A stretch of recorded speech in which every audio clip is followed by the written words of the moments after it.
Bom dia, boa tarde, boa noite para o vestibulando que sabe que não há hora certa para estudar.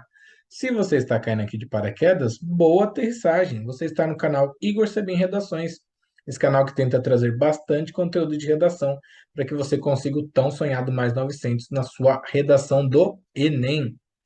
O foco aqui está sendo o Enem 2022, porque eu criei o projeto 100 em 100, que foi dado início lá dia 3 de agosto e vai até o dia 12 de novembro, também conhecido como véspera do Enem. 2022, lá no dia 13 do 11, nós vamos descobrir finalmente qual é o tema da redação. Até lá, são 100 temas em 100 dias postadinhos aqui no canal, para que a gente tente acertar o tema e mesmo que a gente não acerte, a gente tenta trazer bastante repertório, frases, alusões, linhas de raciocínio, dados, para que você, dependente do tema que caia lá, você tem alguma coisinha para falar, você tem alguma coisinha aí na manga para você tirar essa carta e dar um truco lá no contra o corretor, certo? O tema que eu trouxe aqui hoje é infantilização dos adultos no século XXI. Vai que o Enem está a fim de falar que nós, os adultos, vocês ainda não são adultos, vocês são vestibulandos jovens, mas eu já estou da fase aqui dos adultos, somos muito infantis hoje em dia. E o Enem pode querer saber por quê. Aí você sabe quais são as causas? Você teria como desenvolver uma boa redação sobre isso? Então, bem-vindo à redação número 28. Foi assim que eu fiz. Só fazendo aquela observaçãozinha de sempre. Para quem está chegando agora, nossa audiência pode ser rotativa, vai saber. Embaixo tem a legendinha, o que é cada coisinha dentro da redação. Eu sempre destaco os itens primordiais que devem, e eu repito, devem estar na sua redação, se você quer tirar uma ótima nota. Na introdução são três: repertório sociocultural, contextualização do tema e a tese. Vamos começar com aquele repertório de respeito citando o grandiosíssimo Platão. De acordo com Platão, podemos facilmente perdoar uma criança que tem medo do escuro. A real tragédia da vida é quando os homens têm medo da luz. Olha que frase. Platão e suas frases maravilhosas. Analogamente ao pensamento do filósofo grego, pode-se dizer que os adultos contemporâneos temem as responsabilidades advindas com a maioridade e se negam a completar a transição dessas fases. Contextualizado o repertório e trazendo já o tema à pauta. Tal comportamento origina-se na reconfiguração do imaginário coletivo acerca das obrigações sociais de cada faixa etária. Argumento 1, que vai lá para o D1. E fortalece-se no estímulo mercadológico de quem fatura com a infantilização desses indivíduos. Argumento 2. Então, não esqueça, reconfiguração do imaginário acerca das obrigações. D1, fortalecimento do estímulo mercadológico que fatura muito com a nossa infantilização com esses adultos crianções. Nos parágrafos de desenvolvimento, você vai levar sempre 4 itens: tópico frasal, mais um repertório, elaboração e com Igor, um monte de repertório, um monte de repertório, porque o corretor ele quer saber de você, ele quer saber o que que você acha, mas ele quer saber se você tem um embasamento, se você tem como relacionar tudo que você está pensando com alguma coisa que alguém já disse, com algum filme que você assistiu, com algum livro que você leu, com alguma música que você escutou. Não concordo 100% com essa metodologia, mas a gente não vai mudar o Enem, então a gente muda a gente mesmo para estar pronto para o Enem. Vamos, tópico frasal, aquela pinceladinha de leve, aquele start do que vai ser desenvolvido no parágrafo. A priori, ressalta-se que as categorias criança e adulto não são naturais, já que são construídas histórica e socialmente sob influências culturais e econômicas. Conforme a socióloga francesa Simone de Beauvoir, o que é um adulto? Uma criança de idade. Haja vista que durante a Revolução Industrial, as crianças dos proletários foram colocadas nas minas de carvão na Inglaterra para extrair e transportar o produto com horas e horas de trabalho forçado. Já nos dias odiernos, homens e mulheres com décadas de vida são blindados pelos pais e avós a ponto de permanecer em casa sob seus cuidados por bem mais tempo do que outrora. Assim, a proteção excessiva dos tutores, inexistente outrora, retarda o processo de amadurecimento e a assunção de tomadas de decisões. Olha que loucura! Se a gente for fazer uma análise sociológica, o que é um adulto? Uma criança de idade. As categorias criança e adulto são invenções. Não é uma coisa lógica. Eu não estou aqui falando que você com 8 anos e você com 28 não vai ter diferença, não vão ser constatadas ali mudanças psicológicas, físicas e tudo mais. Agora eu digo assim, essa definição. Então, maioridade 18 anos. Não, é criança até os 11, aí adolescente dos 11 aos 18, 18 vira adulto. Isso são construções, são invenções nossas, porque não é uma coisa assim natural, não é uma coisa que sempre foi assim. Aí, como você sabe que nem sempre foi assim? Aí eu coloquei lá, durante a Revolução Industrial, as crianças trabalhavam. E de uns tempos para cá, criou-se essa ideia de que não, agora até os 18 anos você só estuda. É lógico que sempre há exceções. Conheço o contexto do meu país, conheço o contexto da minha cidade. Tem várias e várias pessoas que já com seus 14, 15, 16 anos já entram aí como jovem aprendiz, muitas vezes acabam abandonando os estudos só para estudar. Oh, meu Deus, abandonando os estudos só para trabalhar. Por exemplo, aconteceu com o meu pai nos anos 80, mas aconteceu com ele de ter que largar a escola por questões financeiras da família e já ter que iniciar no mundo do trabalho. Eu entendo isso, é bom sempre pontuar, porque senão você fala uma coisa e a pessoa fala, não, mas e isso, mas e aquilo? Há essas exceções, mas a maioria, a maior parte da população é facultado ali para ele o direito de apenas estudar. Ó, se você quiser até os 17, 18 anos, a sua obrigação é apenas com os estudos. E isso é uma coisa mais recente. As crianças antigamente trabalhavam muitas horas, inclusive, molecada lá com 6, 7 anos estava lá em mina de carvão, trabalhando e produzindo algo para a sociedade, e agora tem esse direito aí de ficar apenas em casa. E essa mudança, ela vai acaba aumentando.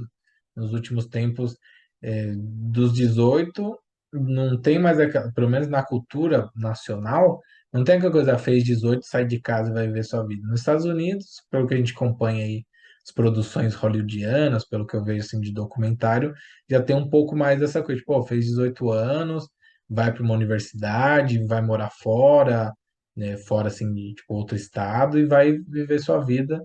Que no Brasil já há um pouco mais essa blindagem. Eu mesmo fui sair de casa com 2021, fui sair de casa e já tinha 28 anos. Olha que loucura. Bem, questões financeiras e tal, mas eu tive 10 anos a mais, né? Depois daí da marcação ali de maioridade, ainda ali sob as asas dos meus pais, para conseguir me estabelecer financeiramente, para ter um emprego, para ter condições que me possibilitassem comprar o meu apartamento e sair de casa. E antigamente não era assim. Antigamente você criança já estava até trabalhando e agora você aí com 30, 40 anos você ainda está em casa. E isso acaba infantilizando. Porque o que é o trabalho? O trabalho, a gente quando fala do trabalho, não é porque é vagabundo porque não trabalha. O trabalho ele cria responsabilidades. Você tem que entregar as coisas, você tem que estar naquele local tal hora, você tem que ficar até tal hora, gera um compromisso, você tem as suas funções ali dentro. Por isso que eu coloquei é, essa proteção excessiva dos tutores, e eu assumo isso sem nenhum problema, sem nenhum orgulho, mas sem nenhum problema. O fato de ter pais muito protetores que estavam assim disponíveis para resolver todos os meus problemas acabou retardando um pouco o meu processo de amadurecimento. É, o que eu levaria 18 anos com pais ruins trabalhando na mina de carvão, eu levei 28, porque Eles estavam sempre presentes, eles estavam sempre resolvendo meus problemas, e aí você vai retardando esse processo de amadurecimento, você não precisa tomar tantas decisões, as decisões que você toma acabam não impactando tanto sua vida. Tipo, você vai lá, faz uma faculdade e não dá certo, tudo bem, você tem seus pais. Você comprou um carro e não conseguiu pagar, tudo bem, você tem seus pais. Você não passa fome porque você fez uma escolha errada. Decidiu comprar um carro, investiu na bolsa de valores errado.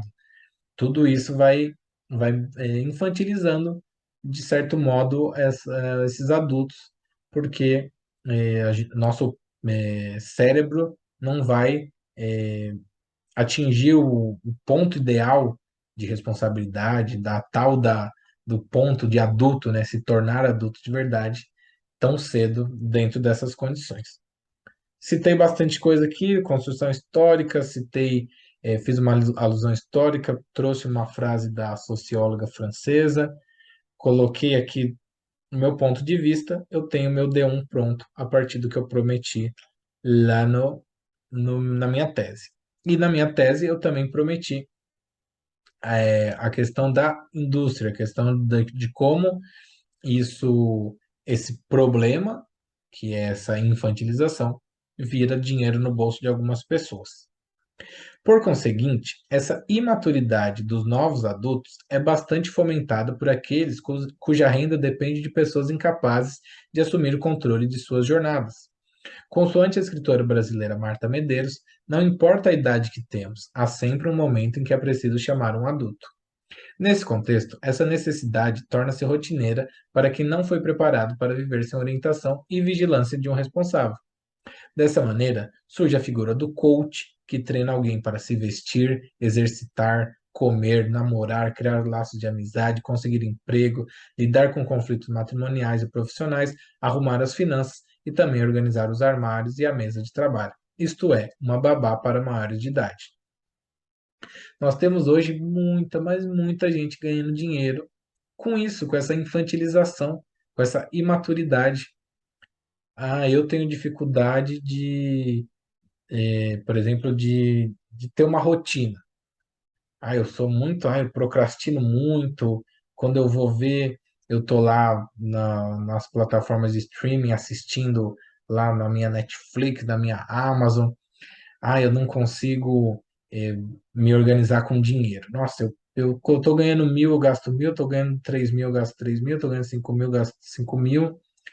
Meu armário é uma bagunça, eu não consigo fazer amigos, eu não me exercito direito, eu não me visto bem. A gente sempre tem alguma coisinha ali que a gente não sabe lidar por causa dessa nossa imaturidade, esse retardo nesse amadurecimento nosso, fez com que a gente precisasse de babás para a maioridade. E aí essas pessoas muito espertas vão lá e falam, não, eu vou te ensinar a organizar a sua vida. A procrastinação é um dos maiores males. Esses coaches, vocês devem ver aí pelo YouTube. Aí o cara cobra 5, 6 mil para o curso dele. O curso dele é ensinar a se organizar, ensinar a pensar.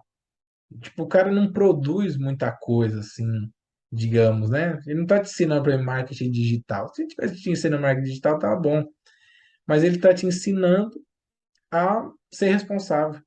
Ele está te ensinando como melhorar o seu casamento. Olha que loucura você gastar dinheiro para alguém te ensinar como que você tem que tratar seu marido, como você tem que tratar sua mulher, como você tem que tratar seus pais, como você deve se vestir. Enfim, uma linha de raciocínio que eu trouxe, que um pensamento. Lembrando sempre, o gênero do Enem é um texto dissertativo argumentativo, é o que? O ponto de vista embasado com algumas coisas. Logo, a gente precisa se posicionar. Não sou o dono da razão, gosto sempre de salientar isso, sempre que eu lembro que é preciso salientar, que aqui a gente trabalha com opiniões. A redação tem esse problema, né? Na matemática, o professor fala, não, eu acho que 8 vezes 8 dá 64. Não, é uma coisa que criaram lá os números e é assim.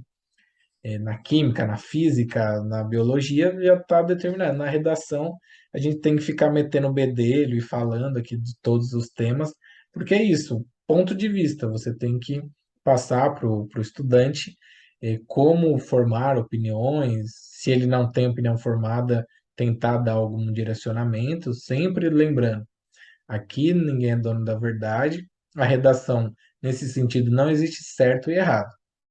Redação existe o errado se você não colocar um tópico frasal, se você não colocar um repertório sociocultural, se você não usar os conectivos, isso está errado. Se você não apresentar uma conclusão com todos os elementos, uma intervenção bonitinha. Agora, quando se trata de opiniões, desde que você respeite os direitos humanos, não existe certo e errado, tá, gente? Ah, eu acho que a infantilização, Igor, não tem nada a ver com o que você está falando. Eu acho que é por outros fatores. Então, você vai colocar esses fatores embasados com essa estrutura de redação que estou passando para você. Não precisa concordar com nada que eu estou falando, não sou o dono da razão, não estou tentando fazer a cabeça de ninguém em relação aos temas propostos aqui. Estou apenas trazendo os meus pontos de vista, o que eu estava pensando na hora que eu escrevi essas redações, porque é isso que a redação do Enem exige da gente, um posicionamento, certo? Não tenham medo de se posicionar. Vamos então concluir esse tema bem danadinho que é essa infantilização dos adultos. Começando ali, como vocês estão vendo na legenda, com a retomada do tema. Depreende-se, diante disso, que a infantilização adulta na contemporaneidade é impulsionada por uma indústria que enxergou nesse atraso de desenvolvimento da maturidade uma mina de ouro. Portanto, cabe à sociedade civil refletir acerca desse déficit social da era moderna, por meio de debates nos meios públicos e digitais, com o fito de aprender a suprir a incapacidade e falta de vontade de comandar o próprio destino, bem como deixar de enriquecer os técnicos da vida adulta. Faço uma referência novamente aos coaches que estão sempre aí nos ensinando a ser gente grande. Desse modo, aí já é o detalhamento da finalidade, tá, gente? O pavor de elucidar os problemas cotidianos inerentes à fase pós-juventude é a grande tragédia da coletividade do século XXI, a qual não é perdoada pelas corporações e pelos indivíduos que a exploram de todas as maneiras possíveis. Eu sempre digo que a gente tenta fazer uma relação com a primeira lá, e aí eu falei, né? Podemos facilmente perdoar uma criança que tem medo de escuro, a real tragédia é quando os homens têm medo da luz. Aí você vê que aqui, já para mim, já foi mais complicado, mas eu tentei colocar aqui, o pavor de elucidar tem referência, ó. Criança com medo de escuro, medo escuro, pavor, elucidar, luz, tem medo da luz. É uma referenciazinha básica, mas como eu digo, faz uma referência à frase inicial para dar aquela nota máxima de coesão. O corretor fala, não, a introdução conversa com os demais parágrafos, o texto tem uma boa estrutura, ele está bem conectado, ele está bem amarradinho, tem começo, meio e fim. De coesão, eu não vou poder tirar nota desse candidato. Beleza? Falei bastante aqui sobre esse tema, acho que entreguei uma redação bem bonitinha. Está perfeita? Longe da perfeição, sempre pode ser melhorada. Até as redações nota 1000 podem ser melhoradas, né? Que dirá essa daqui que eu tenho certeza que não é uma nota 1000, mas é uma boa redação que poderia te ajudar a conseguir talvez aí o mais 900 e entrar na universidade pela nota do Enem. Se você gostou, dê o seu joinha, manda para o amiguinho, se inscreve no canal, salva para assistir mais tarde, ativa o sininho, porque ainda tem muita, mas muita mais redação para ser postada aqui nesse canal. E se você quiser acompanhar, é bom que você ative o sininho, assim quando eu postar já aparece para você. Mesmo que você queira assistir tudo de uma vez só no domingo, que é o dia que você estuda a redação, mas já deixa salvo e bonitinho na sua playlist de redação. E aí, quem quiser dar uma olhada nos links importantes da descrição que podem te ajudar de alguma forma. Como eu sempre digo também, não gostou, manifeste-se, coloque, dê o seu dislike, faça o seu comentário, aquela crítica construtiva feita de forma respeitosa, que é sempre bem-vinda. Desejo a todos ótimos estudos. Espero que eu esteja colaborando na obra da educação de vocês aqui nesse terrenão do YouTube com a minha pequena vocação. Espero te encontrar aqui amanhã, depois de amanhã e depois de amanhã. Até mais. Fui. Abraço.